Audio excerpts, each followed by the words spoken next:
నమస్తే friends, welcome to our channel. ఈరోజు నేను మీకు ఒక టేస్టీ రెసిపీని మీతో షేర్ చేసుకోబోతున్నాను. అయితే దీనికి ముందుగా ఒక చిన్న సైజ్ మిక్సీ జార్ తీసుకొని అందులో అరకప్పు వరకు పచ్చి కొబ్బరి ముక్కల్ని వేసుకోండి.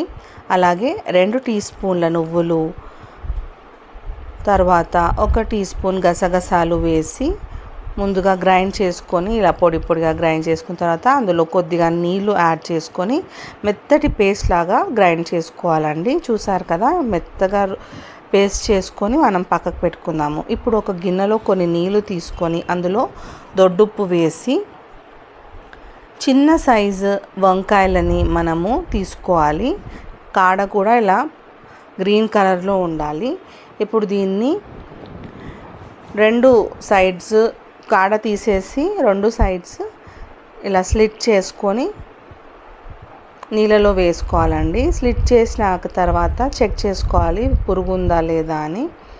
సాధారణంగా వంకాయలు ఫ్రెష్గా ఉంటే పురుగు ఉండదు కాబట్టి ఇలా మనం స్లిట్ చేసుకొని అన్ని వంకాయలని నీళ్ళలో వేసి పెట్టుకుందాము. ఇప్పుడు అన్ని వంకాయలు స్లిట్ చేసి పెట్టుకున్నాం కదండి. మరో కడాయి తీసుకొని అందులో 4 టేబుల్ స్పూన్ల వరకు నూనె వేసి నూనె కాస్త వేడైన తర్వాత 3 కాటు పెట్టిన పచ్చిమిరపకాయలను ఇందులో వేసి ఫ్రై చేసుకోవాలి.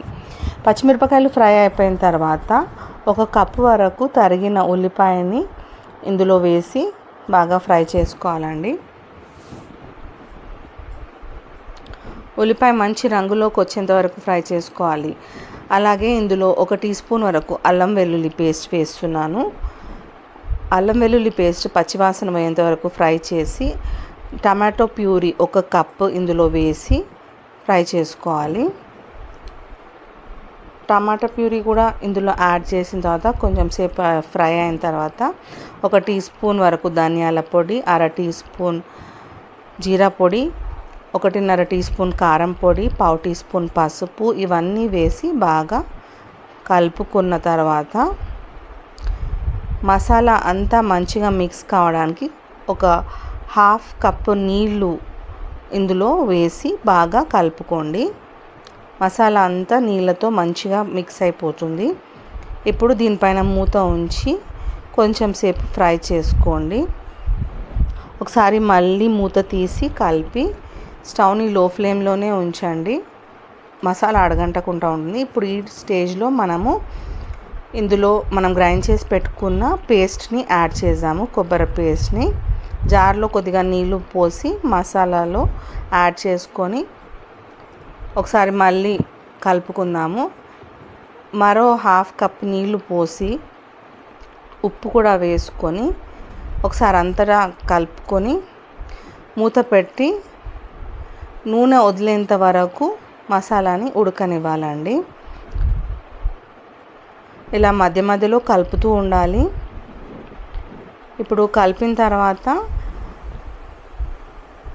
మళ్ళీ మూత పెట్టి ఇంకొంచెం సేపు ఉడకనివ్వాలి. నూనె బాగా వదిలేంత వరకు ఉడకనిచ్చి ఇప్పుడు ఈ స్టేజ్లో మనము వంకాయ ముక్కల్ని వేసుకుందామండి. ఇప్పుడు నూనె బాగా పేరింది కదా, ఇప్పుడు అన్ని వంకాయ ముక్కల్ని వేసుకుందాము. వంకాయ ముక్కల్ని స్లిట్ చేసి పెట్టుకున్నాం కాబట్టి మసాలా బాగా దిగుతుంది ముక్కల్లో. వంకాయ ఉడకడానికి కూడా ఒక 15 నిమిషాలు టైం పడుతుంది కాబట్టి మూత పెట్టి బాగా ఉడకనివ్వాలి. కొద్దిసేపు అయిన తర్వాత మూత తీసి ఉడికిందా లేదా చెక్ చేసుకొని గరం మసాలా 1/4 టీ స్పూన్ వేసి అలాగే కొత్తిమీర సన్నగా తరిగింది వేసుకొని ఒకసారి కలుపుకొని చూస్తే మన టేస్టీ వంకాయ మసాలా కర్రీ రెడీ అయిపోయినట్లేనండి. ఇది రైస్తో కానీ చపాతీతో కానీ చాలా టేస్టీగా ఉంటుంది. నేనైతే రైస్తో సర్వ్ చేసి చూపిస్తున్నాను. మీరు తప్పకుండా ట్రై చేసి చూడండి, చాలా రుచిగా ఉంటుంది. మీకు మా రెసిపీ నచ్చినట్లయితే లైక్ చేయండి, షేర్ చేయండి. మా ఛానల్ని తప్పకుండా సబ్స్క్రైబ్ చేసుకోవడం మర్చిపోకండి. చూసారు కదా, ఆహా అనేటట్టు ఉంది రంగు. రుచి అయితే చాలా అమోఘంగా ఉంటుంది, నేను గ్యారంటీ. తప్పకుండా ట్రై చేస్తారని